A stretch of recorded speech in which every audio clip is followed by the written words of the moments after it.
I feel like sports, politics, and culture always intersect. I think the story of Caitlin Clark and Angel Reese, the rivalry, which really isn't a bad rivalry or a true rivalry on the court. Caitlin Clark is in the WNBA playoffs, and Angel Reese is coming off an impressive season, but CNN is continuing to discuss the racial aspect to their rivalry.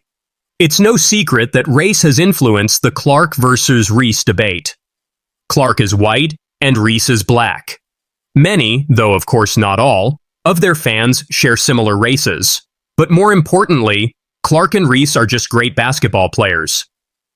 Should we still be discussing the racial component to their rivalry in the WNBA? CNN believes the answer to that question is yes, and unsurprisingly, they felt like the presidential election was part of the conversation too.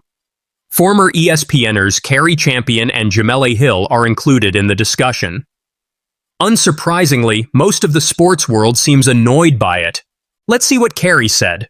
Angel Reese doing the "you can't see me" ring finger to Caitlin Clark. The optics of this black girl really taunting this white girl was hard for all of America to see. They're like, how dare? But that is a rite of passage. When you win, that's how you play sports. You have the right to trash talk. Maybe Cari should focus less on trash talking and more on celebrating talent. Caitlin Clark is a superstar in her own right, and she doesn't need anyone else's validation. But the reason why this relationship, this rivalry is so compelling is because it's what this country is built on. It's black and white. Yeah. And if people want to be interested in black and white, take a look at the race. When did the race get really interesting? When a black woman entered the race. And then now we have all of these conversations about whether or not Kamala is black enough. Is she too black? Was she doing things she wasn't supposed to be? That woman must always be among the culprits. She's the one that introduced racism and all this disgusting discourse to the WNBA this season.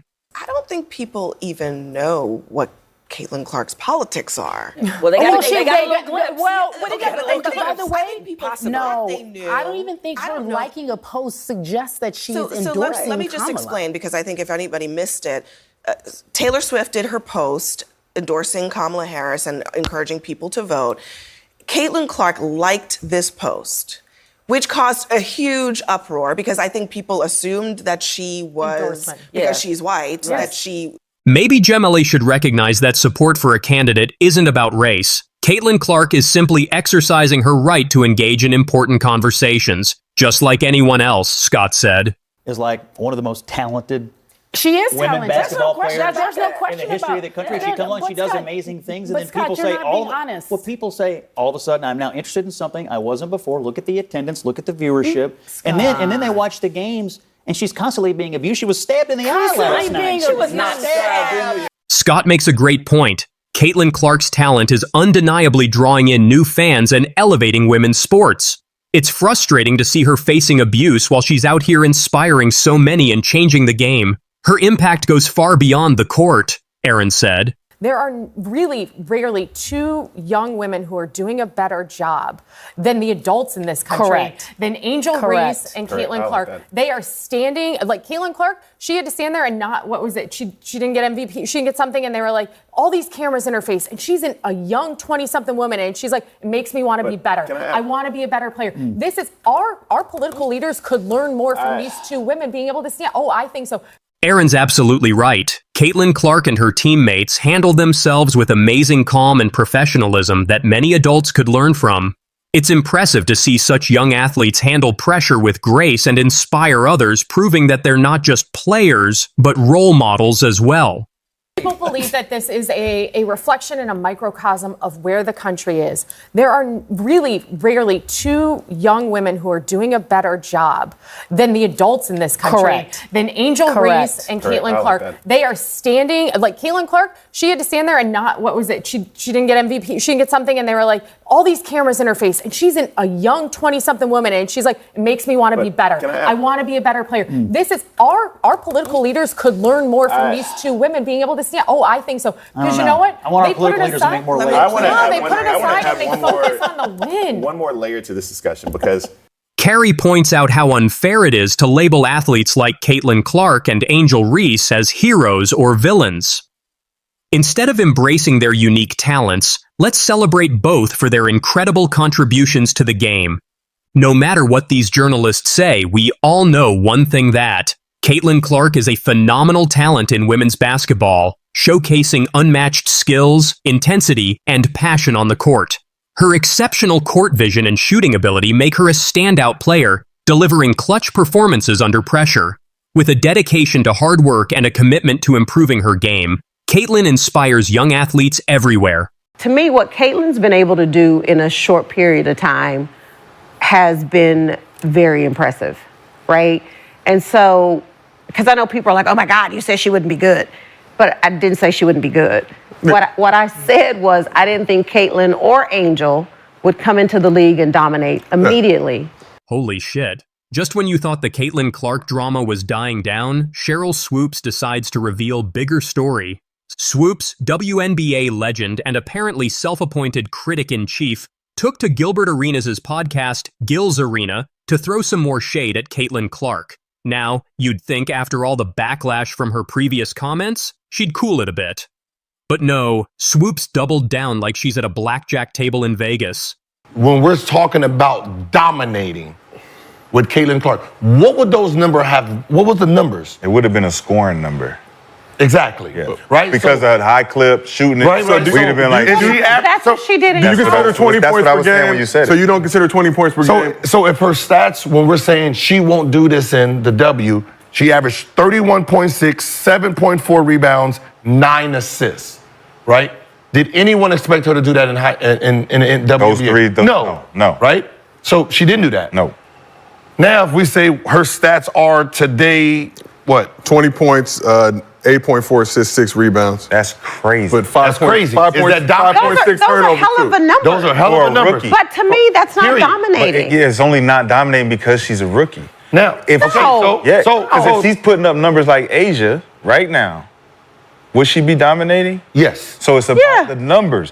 I don't look at the dominating factor being numbers. It's what you're doing on the floor. And those numbers would change if the factors on the floor changes. If you make that layup, the stats change.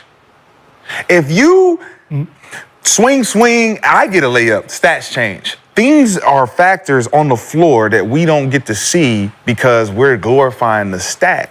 Are you serious right now? How are 20 points, 8.4 assists, and 6 rebounds not dominating? If anyone else was doing that, people would be losing their minds. But because it's Caitlin Clark, suddenly it's not enough. That's an obvious thing, and Alyssa Thomas is probably the only one that could be like, "Yo, I'm the passer. Yeah, but I'm the dominating but you passer." can't say that when everybody else, they're quick to throw stats, right? It's like, oh well, this is what she did. Like somebody's like, oh, Sheryl Swoopes only scored 34 points in the WNBA. Caitlin scored 35. They really threw some shade there. You can't just use stats when it works for you. Alyssa's out here passing like crazy, while Caitlin needs to do more than just score 35 points to keep up. Stats don't always show the full picture. And everybody wants to compare Caitlin to Angel, which to me I hate because they're two totally different players. Angel Reese was drafted number 7 to Chicago. Not a lot of expectations. People were like, Slipped in the draft. she slipped in the draft. She couldn't score in college, all of that. There was no way I thought Angel was going to come into the league and be dominant, which she wasn't. But Angel's game, her offensive game, everybody knows this, has never been, it wasn't even that great in college, right? So yes, she has to work on that. There are things Caitlin has to work on. What's she saying this time? It's a doozy. Swoopes is out here suggesting that Clark's presence on the Indiana Fever might be pushing her teammates away. Yeah, you heard that right. According to Swoopes, there's a lot of other shit going on that players are like, this ain't where I want to be. She even claimed that some significant players on the Fever are questioning if they want to stick around. Now, let's take a step back here. Is Swoopes for real? We're talking about Caitlin Clark, the rookie sensation who's been lighting up the court and bringing more eyes to the WNBA than ever before. But apparently, in Swoopes' world, that's a bad thing. But wait, it gets better. Enter Sam Decker, former NBA player and apparently the voice of reason in this whole mess. Decker wasn't about to let Swoopes' comments slide. He came out swinging, drawing from his own experience playing with James Harden on the Houston Rockets. Decker hit back on X, saying, Being on the Rockets with Prime Harden was the best kid ever. We were on national TV all the time, won a ton of huge games and awesome moments, and he made the game incredibly easy for guys like me. I don't believe for a second that the team dislikes it. There it is. Straight from someone who's been there, done that. Decker's basically saying, hey, having a superstar on your team, it's awesome. And let's be real, he's got a point. When you've got someone like Harden or Clark on your team, you're winning games, you're on national TV, and life's pretty damn good. While Swoops is out here stirring up drama, the Indiana Fever are busy proving her wrong on the court. They've been playing some damn good basketball lately, looking more like a team that's coming together than falling apart. So, what's really going on here? Is Swoops just salty? Is she trying to stay relevant by taking shots at the new kid on the block? Or is there something we're missing? This whole thing reeks of jealousy. Clark's coming in, shaking things up, and some people can't handle it. They're used to the WNBA flying under the radar, and now that it's getting some serious attention, they don't know how to act. Isn't this what we've been waiting for? More eyes on women's basketball, more excitement, more everything? Isn't this exactly what the WNBA needs? So, to Sheryl Swoops and anyone else hating on Caitlin Clark is jealousy. The game's evolving, and Clark's leading the charge. As for Caitlin Clark and the Indiana Fever, the haters are gonna hate, but the game speaks for itself. And right now, that game is saying, the future of women's basketball is here, and her name is Caitlin Clark. And so, I've talked about this with some other people. I felt like the Olympic break helped the Indiana Fever more than any other team. And I felt like the Olympic break really hurt Chicago. Because I thought before the break, Indiana was playing well, Chicago was playing well, and granted, there have been injuries and things like that. But since the Olympic break, this Indiana Fever team, to me, is a completely different team. When it comes to stirring the pot, Sheryl Swoops is a name that quickly springs to mind. The WNBA icon has been a frequent source of debate with her comments, especially concerning rookie Caitlin Clark. From dismissing Clark as merely a passer to ignoring her impact on the Indiana Fever's success, Swoops has been a vocal critic of the 2024 draft's top pick. Interestingly, she has shown a more positive side toward Clark's rival, Angel Reese, often praising her, yet it seems even Reese isn't immune to Swoops' critical eye now. The Houston Comets star appeared on the latest episode of the Gills Arena podcast, where Caitlin Clark's performance came to be a segment of the discussion. While making her case, Swoops couldn't help but bring Angel Reese into the conversation. The 4X champion accepts that the Sky rookie has been impressive with her game, but not dominant like she used to be in college. Same went for Clark. Swoops said, and everybody wants to compare Caitlin to Angel, which to me I hate because they're two totally different players. Angel Reese was drafted number 7 to Chicago. Not a lot of expectations. People were like, Slipped in the draft. She slipped in the draft. She couldn't score in college, all of that. There was no way I thought Angel was going to come into the league and be dominant. Drafted as the 7th pick, the Sky forward quickly made waves in the league, setting a new single-season rebound record and becoming a strong contender for Rookie of the Year, going head-to-head with the Fever's number 22. She was also making a strong impact with averages of 13.6 points and 1.9 assists per game. However, Swoops highlighted, and be dominant, which she wasn't. But Angel's game, her offensive game, everybody knows this, has never been, it wasn't even that great in college, right? So yes, she has to work on that. There are things Caitlin has to work on.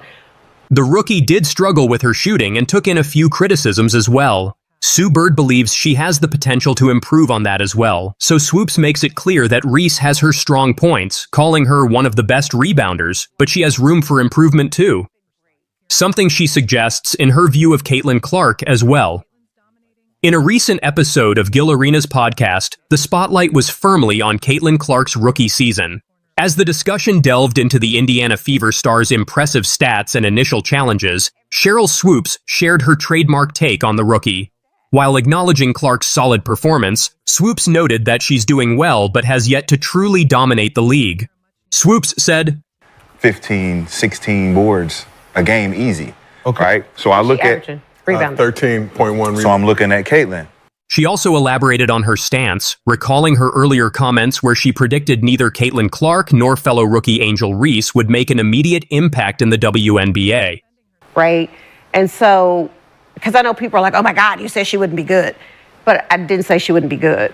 What I said was I didn't think Caitlin or Angel would come into the league and dominate immediately, which I don't think either of them did. And but you weren't the only one who said that. So I think a lot of people felt that when you talk to a lot of players in the W, it's like, look, it's hard for rookies to make that transition from college to the W. Gino said it too. You know, but it is said hard. it, and you know, but it's unfortunate. But you said it. But you're saying it. Dominate, right? When we're talking about Caitlin, we're talking about when she said dominate. When we're saying dominate, we're thinking what she does in college. Score the ball. She's dominated college, right? No, she dominated in college. She dominated. So when she says you won't come here and dominate off the rip. Averaging 17 is not dominated compared to averaging 30-something for 4 straight years. But that was also like the first half of the season. However, despite Swoops' skepticism, Caitlin Clark has made waves in the WNBA record books, and not just as a rookie. She set the league record with 321 single-season assists and achieved a remarkable 19 assists in a single game. On top of that, she's the fastest player ever to hit 300 assists. Dominant or not, the two rookies definitely make their mark. And when Angel Reese comes out and says, she ain't the only one everybody's watching, they're watching me too, they're watching others, a day later she gets ejected. I'm still a human, like, all this has happened since I won the national championship, and I said the other day, I haven't had peace since then. And it sucks, but I still wouldn't change. I wouldn't change anything, and I would still sit here and say, like... Won a national title. She didn't celebrate with her teammates. She mocked Caitlin Clark. So there's jealousy there. I certainly see that with her. I don't know about the league. Angel Reese really lost her temper after the experts criticized her, and honestly, it was about time. She's been talking down Caitlin Clark's amazing game, calling her 35 points just a fluke. Really, Angel? 35 points and you think that's just a fluke? If luck was all it took, maybe you should look for yours because it's not showing up on the court. And remember when you couldn't handle Caitlin's great performance in front of you? So you ended up hitting her during the Indiana game. Yeah, that's right. Reese is being reviewed for a possible upgrade to a flagrant. I think it'll be upgraded here. That's right. That moment of jealousy really cost your team the entire game. At least Clark is out there breaking records, not causing trouble. And now the experts aren't staying quiet anymore. Now she looks classless. If you're going to say that Angel is being criticized because she's black while Caitlin gets attention for being white, let's talk about Stephen A. Smith for a moment. He's not shy about sharing his opinions, and guess what? He's black too. This guy doesn't hold back against anyone, and Angel is no exception. If you want to find the toughest critic of Angel, it's this man right here. She happens to be a terrific talent who's white and very, very marketable. The combination of the two things make her the golden goose for the WNBA. Go after her, compete with her, get the better of her at every turn. Stephen A. Smith has been on a serious rampage, making video after video, practically putting Angel's performance on trial. And it's not just random opinions either. He's sharing stats, breaking down game footage, and showing why Caitlin Clark is in a whole different league. It's like Stephen has turned into a professor, explaining play-by-play why Clark is so much better. And Angel, she's definitely struggling with it. Instead of focusing on improving her game, she's busy trying to promote herself. Jealousy, envy, resentment, it's all justifiable because there were people that were pounding the pavement and going through so much to help elevate the WNBA's profile long before Caitlin Clark ever came along, and yet were denied that level of recognition and that level of appreciation. The bottom line is, since Caitlin Clark is the one here now, Angel even had a breakdown in a recent interview, crying about how experts like Stephen are trying to humiliate her. I've been through so much. I've seen so much. I've been attacked so many times. She claimed they're sexualizing her, and that's a serious allegation. Death threats. I've been sexualized. But instead of accepting that Caitlin Clark is getting attention because she's doing great on the court, Angel is avoiding the truth like it's a bad pass. Stephen A. isn't making personal attacks. He's just stating the facts. Caitlin is dominating, And Angel needs to face that. And it's not just Steven. Angel is being called out from all sides in the sports world. But instead of taking it well and working on her game, she's acting like a victim, as if everyone is picking on her. Seriously? You're in the WNBA where competition is tough, and the moment someone points out your mistakes, you start complaining? It's crazy. In the WNBA at this particular moment in time, it's $250,000 to a player. Caitlin Clark is already committed to $28 million in endorsement deals, at least. Look at the wave that she's created. Look at the profile that it has granted the WNBA. Look at the record ratings they've produced because of her arrival. Just look at the recent game against the Dallas Wings. Caitlin Clark scored 35 points and led her team to a 1-point win with an amazing run in the fourth quarter. Every time she steps on the court, she's making history. Meanwhile, Angel, she's just complaining about how people are being mean. At this point, it's not even close. And Stephen A. Smith is the loudest one reminding us of that.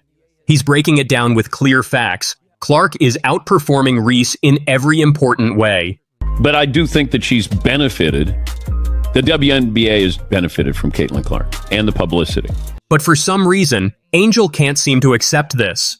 She still believes she's the face of the WNBA, thinking anyone who disagrees is attacking her. Experts like Stephen A. aren't trying to bring her down. They're just offering a needed reality check. They're saying, you have skills, but you're not the best at the moment. Work on getting better instead of playing the victim. But Angel? She's too focused on defending herself from imaginary attacks to see the real competition on the court. And right now, she's not winning. The ratings for the WNBA draft was 2.446 million, which was the largest in WNBA history. The doubleheader that opened the season generated over 1.5 million viewers, which was more than the WNBA had accumulated in more than 2 decades. You have all of this stuff going on. Understand, Caitlin Clark is different. The more Caitlin shines, the more Angel complains. Each time Clark sets a new record, Angel dives into another dramatic rant. It's a regular occurrence. Caitlin is on top, and Angel is losing control. While Stephen A. Smith and others are trying to get her to look at the facts, Angel is too focused on her own story to listen. Instead of facing the truth, she feels like everyone is against her, but she's just not keeping up with Caitlin Clark's rapid success. Go back to when she won a national title. She didn't celebrate with her teammates. She mocked Caitlin Clark. So there's jealousy there. I certainly see that with her. I don't know about the league. Then there's Patrick Bet-David sharing some hard truths, and let's be honest, things aren't looking good for Angel. According to Patrick, Angel's jealousy is so clear that it shows in every post-game interview she does. You can really see it in her reactions whenever someone mentions Caitlin's name. Can you kind of, on the flagrant, did you feel like that? The basketball play. Yeah. Do you feel like that was the appropriate call or? It's a basketball play. I can't control the refs. They affected the game obviously a lot tonight. So. But it did look in it, like you were going for the ball. I mean, I'm always going for the ball, but y'all gonna play that clip 20 times before Monday. And can you blame her? Reporters don't even ask about her performance anymore. It's all about Caitlin Clark now. That's got to hurt, especially for a rookie like Angel who wants to shine, but finds her spotlight taken by Clark, who's putting up amazing numbers like it's nothing. Whenever someone asks Angel about her own game, she makes it sound much more impressive than it really is. You can't teach that. I'm gonna go out and do whatever it takes to win, and every single night, my teammates rely on my energy. So being able to continue the energy, even if we're down, even if we're up, that's what I do. Patrick Bet-David hit the mark when he said Angel is going through a major recognition crisis. Sure, she's talented, but Caitlin Clark? She's breaking records and making headlines like it's nothing. Everything that she gets, like I understand, there's all these storylines here. I try to keep it to what I see on the floor.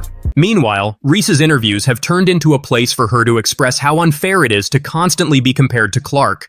Her frustration is clear, but honestly, it's starting to feel repetitive. We understand, Angel. You believe the media is obsessed with Caitlin.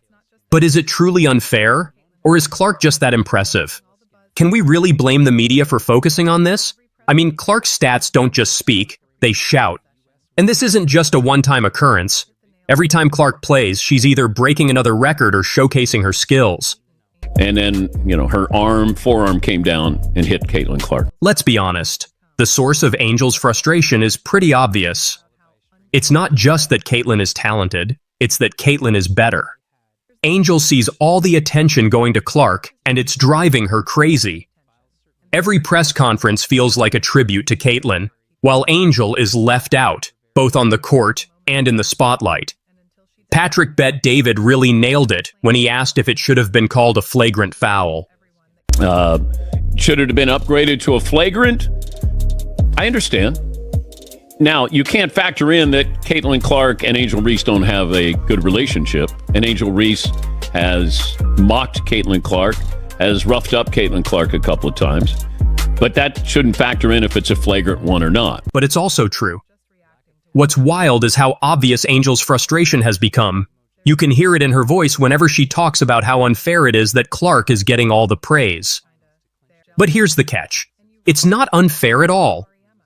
Clark is playing at a level that deserves attention, and the only person Angel should be upset with is herself for not keeping pace. Take that recent 11-point run by Clark in the fourth quarter. That wasn't just talent, it showed mental toughness, the kind that sets the great apart from the good. Angel hasn't had a moment like that this season, and until she does, she'll keep being asked about Clark. It's almost ironic. The more Angel complains about being compared to Caitlin, the more she highlights that Caitlin is the one raising the standard. Not everybody gets it just because, hey, I put in 10 years in the WNBA or the PGA Tour or the NBA. It doesn't work that way. It's supply and demand. Do they want to buy your shoes or do they not? Do they want to play your basketball? Do they want to play with a Wilson? I mean, that's what this is about. It's not, I'm better than her. Maybe you are. The media and experts are just responding to what's happening on the court. They're not targeting Angel for fun. They're simply stating the facts. If Clark is playing legendary basketball while Angel is just going through the motions, it makes sense that Clark gets all the attention. Patrick Bet David made it clear. Angel's real problem is that she isn't ready to accept that Caitlin Clark is the future of the league. Until she does, she'll keep getting caught up in jealousy. And we can't overlook Geno Auriemma. When one of the greatest coaches in basketball speaks, people pay attention. You have to factor that in, I think, or people have factored that in, I should say. That is she doing this? Would she have done this to somebody else? I don't know that. Do I think it's a basketball move? I do. This guy didn't achieve greatness by sugarcoating anything. When he discussed the Angel Reese and Caitlin Clark debate, he was completely honest. His remarks? Harsh, but accurate. Geno said that Reese's attitude is part of the issue, and honestly, he's right. He stressed that the WNBA isn't a place for entitlement. If Reese thinks she's already reached the top, she has a surprise waiting for her. I think she's handling great. I think she talks a lot of and she gets a lot of back. So she deserves everything she gets because she gives it as good as she gets it. She's just not built for the physicality of this league. Yeah. And she's not quick enough to get away from the physicality. So there's a lot of learning curve, like Diana said. Geno, who has coached legends like Diana Taurasi, Sue Bird, and Breanna Stewart, has seen it all. When he speaks, you know he backs it up with facts. In an interview on September 12, 2024, he called out Reese for acting like she's already successful. Geno pointed out that there's a big difference between being a star and being a superstar, and right now, Reese hasn't grasped that distinction. And when she gets it, she has elite skills that are going to really help her. Yeah, but she needs to be on a better. She needs to be on a better team. Auriemma's criticism hits harder than most because of his experience. He's coached superstars who didn't just have a few impressive games, they built legendary careers, and he knows what it takes to be great consistently. Right now, he sees Reese as someone too focused on believing she's already made it. In contrast, Caitlin Clark? Geno can't stop praising her dedication and work ethic. He pointed out that Clark didn't get where she is by waiting for attention. She worked for it, and Reese should take note. This is the same coach who shaped Breanna Stewart into one of the best players ever. Geno understands how to elevate talented players to stardom, and his remarks about Reese versus Clark, they're not just suggestions, they're facts. She couldn't play. I must admit I lost a little respect for Caitlin Clark. I thought she was it. Sheryl Swoopes was discussing the Indiana Fever on a podcast. Okay. And she was like, in the Fever, they've just been tremendous. And she started naming players. And she named like every player except Caitlin Clark. Okay. She wouldn't mention her name. Yeah, true hater. Caitlin Clark has been unstoppable after setting another record on September 14th. And it's incredible to see how some people are reacting. They're just ridiculous. Seriously, why are so many jealous players and commentators struggling with her success? Every time someone criticizes her, they seem more desperate. Why is it so difficult to admit that she's dominating the league, setting records, and making everyone else look like beginners? Here you go, the Caitlin Clark, she is bringing all this revenue into the league, and then what's this? Petty jealousy, people smashing her, with these hard fouls, people on the bench, Angel Reese jumps up cheering like, can you imagine? LeBron James jumped up, it is like so classless. Caitlin Clark doesn't just rise above the criticism, she demolishes it. All these so-called critics are only showing one thing: they can't keep up. While she's out there making history, they're busy making excuses. It's honestly embarrassing for them. The more they talk, the more they reveal themselves as nothing but jealous, irrelevant background noise. Take Molly Qerim from ESPN, for instance. She couldn't stand seeing Caitlin Clark get the spotlight she deserves. Instead, she had to jump in, insisting that other players should get the same praise and attention, regardless of their performance. It was just she was receiving all the accolades, the praise for everything that was happening in the WNBA, and she hadn't even played a game yet. So people were just saying, respect who did it before, respect the other stars. Like, really? You're actually upset that the most dominant player in the game is getting all the hype? Molly's out here throwing shade, claiming Clark hasn't even played a game yet, as if that changes how incredible Clark is on the court. She couldn't play. Molly, sweetheart, this isn't a charity. The spotlight goes to the best, and right now, that's Clark. She's breaking records and dominating the court, and yes, she's earned the praise. But here comes Molly, acting like Clark's success is an injustice to the rest of the league. Stephen A. Smith even had to call her out on it. But Molly? She just can't handle the truth. Honestly, Molly, maybe focus less on spreading the praise and more on accepting that Caitlin Clark is simply that good. And Molly, I'm disappointed in you. I'm just because we've been this first. What happened? The kind of heat that me and Shannon have had to take. Molly, what's up? And of course, Skip Bayless had to say something. I must admit, I lost a little respect for Caitlin Clark. I thought she was it. Seriously? As if anyone asked for your suggestion in the first place. The world is out here celebrating Clark for her incredible skills, and Skip Bayless just has to slide in with his outdated, unsolicited hot takes. It's almost like he's trying to go against the grain just to stay relevant. Let's be real, Skip. You're just one of those few critics who can't handle Clark's success. She's breaking records and redefining the game while you're over there nitpicking, pretending your opinion matters. Sorry, but nobody's losing sleep over what you think of Clark. She's got a league full of fans and players who respect her, and you're just throwing shade from the sidelines.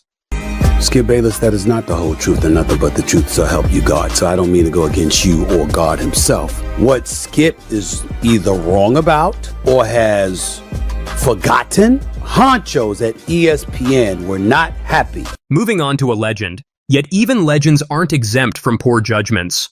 Sheryl Swoopes made headlines by criticizing Clark's game, suggesting her style wouldn't survive in the WNBA. Will Caitlin Clark come into the WNBA and do what she's doing right now? Immediately? Absolutely not. Not gonna happen. Not going to happen. Every time Swoopes criticized Clark, she just went out and broke another record, making those comments look as outdated as dial-up internet. It's like Clark's whole goal has been to prove Swoopes wrong, and she's doing it perfectly. And if Swoopes' criticism wasn't enough, let's talk about Angel Reese. Her attitude towards Clark is just pure pettiness. Remember when she took a cheap shot at Clark's head and mocked her, then didn't even show any remorse? Oh, I was waiting. How long were you sitting I tell you, I was waiting. Me? At what point were you waiting to pull out this? Man. Kind of a Caitlin Clark. Caitlin Clark is a hell of a incredible player for sure. But I don't take disrespect lightly. And she disrespected Alexis and my girls. South Carolina, they still my SEC girls too. But y'all not gonna disrespect them either. So I I wanted to pick her pocket, but I had a moment at the end of the game, and I was in my bag. I was in my moment. Yeah.